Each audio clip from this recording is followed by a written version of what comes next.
ओम विष्णु ओम विष्णु ओम विष्णु ओम विष्णु। समस्त श्री विष्णु भक्तों को मेरा करबद्ध न्यून प्रणाम। बंधुओं, आज अपन श्री गुरु जम्बेश्वर भगवान की अमृतवाणी के 92वें नंबर शब्द का भावार्थ सुनेंगे। ध्यान पूर्वक सुनिए।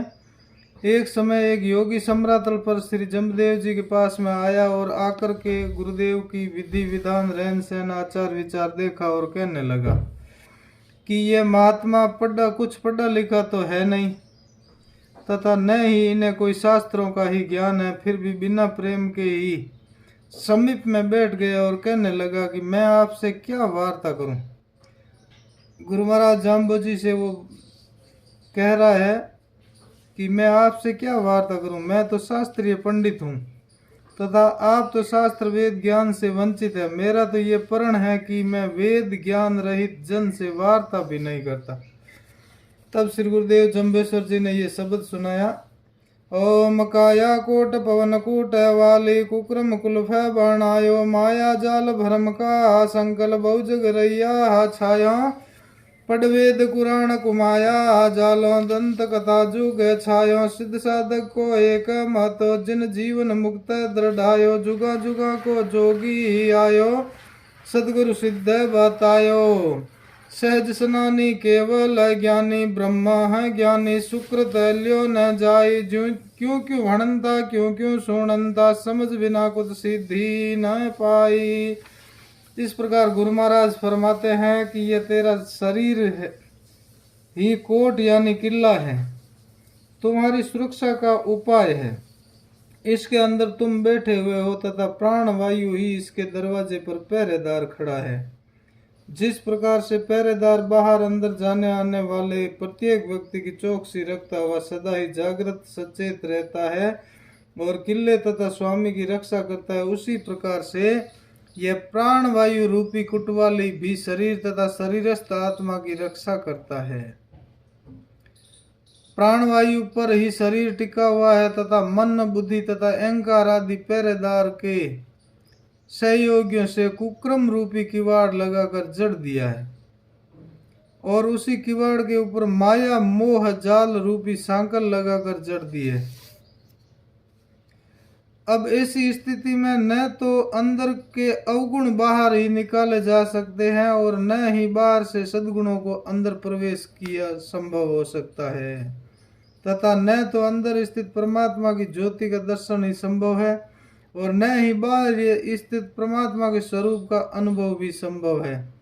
यही वार्ता पूरे युग संसार के अंदर छाई हुई है। ऐसी स्थिति रहते हुए वेद शास्त्र पढ़ना भी कुछ नहीं कर सकेगा। ये ताले किवाड़ सांकल तो जब तक सदगुरु का आशीर्वाद प्राप्त नहीं होगा तब तक नहीं टूट सकेंगे। आगे गुरु महाराज फरमाते हैं, ये योगी आप जैसे लोगों ने वेद शास्त्र कुरान पुराण आदि तो पढ़ लिए हैं, किंतु इनको पढ़ लेने के पश्चात भी आपको इन शास्त्रों से अनुभव तो नहीं हो सका।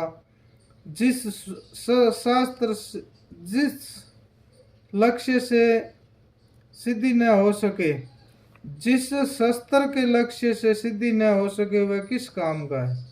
आप लोगों को इनसे ज्ञान तो नहीं हो सका, परंतु लोगों को फंसाने के लिए शब्द जाल तो आपने गूंथ ही लिया है, जिसमें साधारण जनों को फंसा फंसा कर लूट कर अपने स्वार्थ की पूर्ति करते हो तथा स्वार्थ पूर्ति के लिए आपने वेद शास्त्र के मार्ग को तो छोड़ दिया है और दंत कथाओं का सहारा लेकर मनमुखी मार्ग पर चलते हो और लोगों को भ्रमित करने का प्रयत्न भी करते हो। यह संपूर्ण संसार में इस समय छाया हुआ है। जो सफलता को प्राप्त कर चुका हो ऐसा सिद्ध तथा जो साध्य को प्राप्त करने के लिए साधन में लगा है, उन दोनों का एक ही लक्ष्य होता है। एक तो लक्ष्य तक पहुंचने के लिए साधन में लगा है तथा दोनों का एक ही लक्ष्य होता है। एक तो साधन तक पहुंचने में लक्ष्य तक पहुंचने में लग चुका है, दूसरा अब चल रहा है, तो वह भी अवश्य ही पहुंच जाएगा। तथा सच्ची साधना तो वही होती है जो इस जीवन को जीते हुए ही मुक्त हो जाए, अर्थात संसार में रहते हुए ही दृढ़ साक्षी बना रहे। संसार के दुखों से अछूता रह जाए। इसीलिए श्री जम्बेश्वर जी कहते हैं कि तुम्हारा और हमारा लक्ष्य एक होने पर भी तुम तो अब तक साधक ही हो सकते हो, सिद्ध कदापि नहीं हो सकते। तो फिर मेरे सिद्ध के सामने तुम क्या बात कर सकोगे? मैं कहता आंखिन की देखी, तू कहता पुस्तक की देखी। मैं तो युगों युगों का योगी हूँ तथा यहाँ पर आया हूँ सदगुरु सिद्ध के रूप में। यहाँ बैठकर लोगों को मार्ग निर्देश कर रहा हूँ। लेकिन हे योगी, आप ये बतलाइए कितने दिनों के योगी हैं तथा लोगों को दंतकथाओं द्वारा भ्रमित करने के अतिरिक्त और कुछ भी जानते हो क्या? तथा मैं सहज रूप से ही ज्ञान की गंगा में स्नान करने वाला, अर्थात कहीं भी किसी पाठशाला में पढ़े लिखे बिना ही स्वभाव से ही सांसारिक वस्तुओं का ज्ञानी हूँ तथा आध्यात्म ज्ञान पक्ष में केवलीय ज्ञानी और ब्रह्म ज्ञानी हूँ।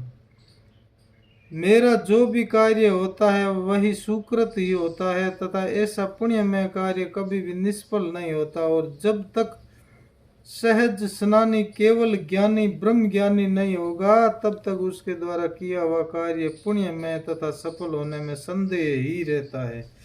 हे योगी, तुम क्यों तो बार बार कहता और क्यों बार बार सुनता है, पढ़ता है? केवल पढ़ने सुनने कहने से कुछ भी नहीं होगा। यदि सफलता चाहता है तो जैसा पढ़ता है, सुनता है, कहता है वैसा ही समझ उसको धारण करके जीवन बनाएगा, वैसा ही जीवन बनाएगा, तभी सिद्धि मिलेगी। इसीलिए समझ के बिना सफलता नहीं मिल सकती। इसीलिए अहंकार त्याग कर सदगुरु की शरण में आ जाओ। बोलो श्री गुरु जम्बेश्वर भगवान की जय, श्री विष्णु भगवान की जय। ओम विष्णु।